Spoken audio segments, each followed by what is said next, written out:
Sallallahu ala Muhammad sallallahu alaihi wasallam. Tidak bisa, Bu. Makanya akhirnya tadi ada orang tidak belajar lalu tidak beramal, itu dosanya lebih besar daripada kita belajar tapi kita belum bisa mengamalkan semuanya. Makanya maaf, ibu-ibu di sini, grade-nya di dalam beramal itu beda-beda. Yang sudah sholih, sabar sama yang masih berproses. Yang berproses awal, jangan sampai suudon sama saudaranya yang sudah berproses menuju kepada yang lebih baik ketika proses kecepatannya itu lebih cepat daripada kita.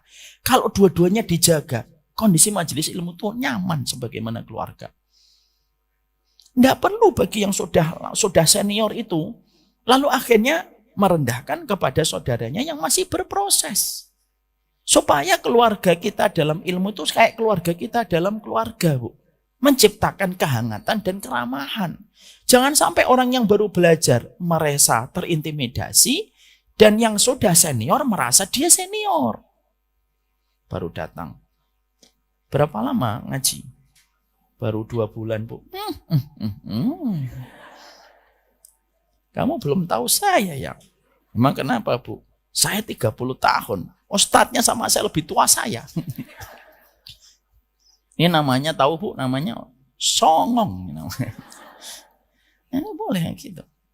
Makanya sering terjadi ya, maaf ya Bu, ibu-ibu yang sudah pengetahuan syar'inya semakin bertambah, ibu dituntut sabar. Sama siapa? Saudaramu di samping tempat dudukmu ngaji.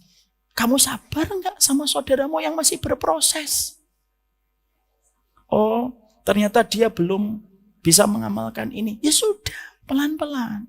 Oh, temanku yang samping ini belum bisa ngamalin sholat tahajud. Sabar. Oh, samping saya belum pakai kaos kaki. Ya enggak apa-apa, sabar.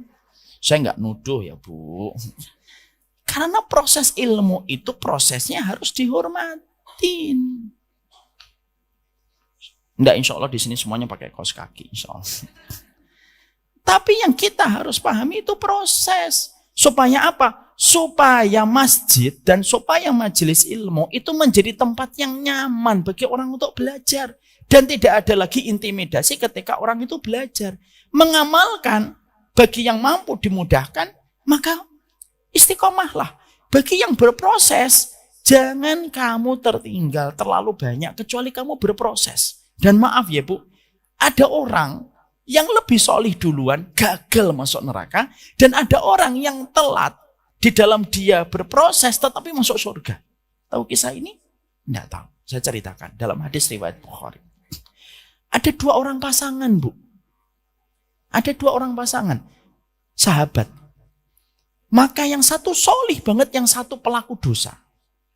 Yang solih ini ngasih tahu, kata Rasulullah, ngasih tahu yang masih berdosa. Tobat. Ya.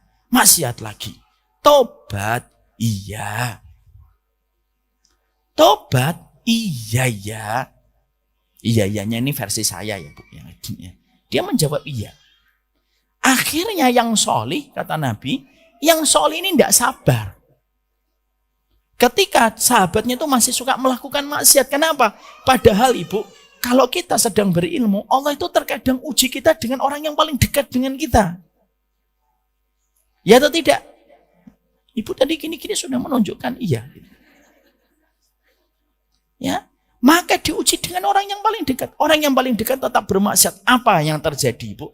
Akhirnya yang solih gak sabar. Lalu berkata, kalau kamu tetap melakukan dosa kayak gitu, orang semacam kamu tidak diampuni oleh Allah. Apa yang dilakukan orang itu, Bu? Dia mencatut sifatnya Allah yang Allah tidak punya sifat itu. Apa sifat yang tidak Allah punya? Tidak mengampuni orang. Itu Allah tidak punya. Karena semua dosa diampuni. Hatta syirik. Selama syirik tidak dibawa mati. Orang itu tidak sabar mengatakan, orang semacam dirimu nggak diampuni oleh Allah. Ditinggal, Bu. Terjadi pertikaian. You and me and. Langsung dia tinggal. Langsung yang ditinggal ini berproses, Bu. Setelah ditinggalkan sama sahabatnya tadi, dia akhirnya bertobat. Tidak lama dia meninggal dunia, Nggak lama pula yang solih yang meninggalkan sahabatnya pun meninggal dunia. Lihat bagaimana Rasulullah menceritakan. Dua-duanya dibangkitkan oleh Allah. Lalu Allah berfirman di dalam pengadilan akhirat. Man dzalladzi yata'allaya bi anni la aghfiru li fulan.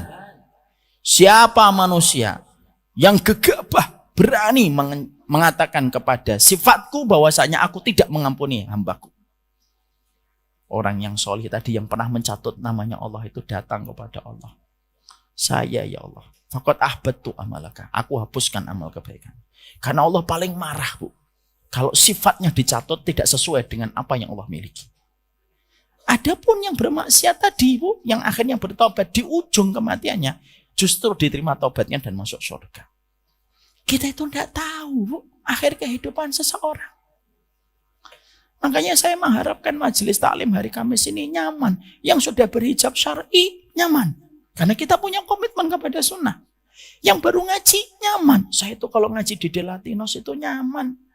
Walaupun terkadang masih banyak yang belum aku lakukan. Tapi saya diperlakukan kayak keluarga. Itu tempat yang paling hangat setelah masjid itu majelis ilmu, Bu. Kenapa? Karena tempat ini dinaungin oleh para malaikat. Tidak kelihatan, Ustaz. Kalau kelihatan ibu ketakutan.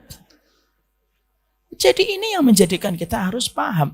Beramal itu merupakan sikap akhlak. Tapi maaf, sikap orang beramal itu beda-beda, Bu. Ada yang cepat, kayak mobil Ferrari. Ada yang kayak angkot Tambun Bekasi. Kita tidak bisa paksakan proses orang itu cepat, Bu. Saya tuh kalau menghadapi ada murid saya sudah 5 tahun, ada yang 10 tahun, ada yang baru 1 tahun sudah luar biasa perubahannya. Semuanya sama. Kenapa? Kita tidak pernah tahu kedudukan seseorang di sisi Allah. Ya atau tidak, Bu? Saya, Bu, sekitar 2 pekan yang lalu, ada tim saya ngirim satu video, Bu. Ada seorang bapak-bapak pakai jin. Tahu jin? Celana jin. Saudaranya Ifrit. Ya. Pakai jin, yang saya aja nggak punya celana jin, Bu. Bajunya biasa. Dari ujung celananya beda dengan saya. Ujung celana saya di atas mata kaki. Beliau yang saya lihat tidak di atas mata kaki. Pakaiannya pun tidak gamis. Tidak panjang juga jenggotnya. Walaupun saya memilih dapat jenggot itu sunnah dan mendekati wajib. Tapi ketika wafat dalam kondisi sujud, Bu. Sujud. Coba kalau kita melihat segala sesuatu hanya dari penampakan dohir, Bu. Berapa kali kita akan disentil oleh pelajaran orang yang mati husnul khotimah itu kadang-kadang secara penampilan itu kayak biasa.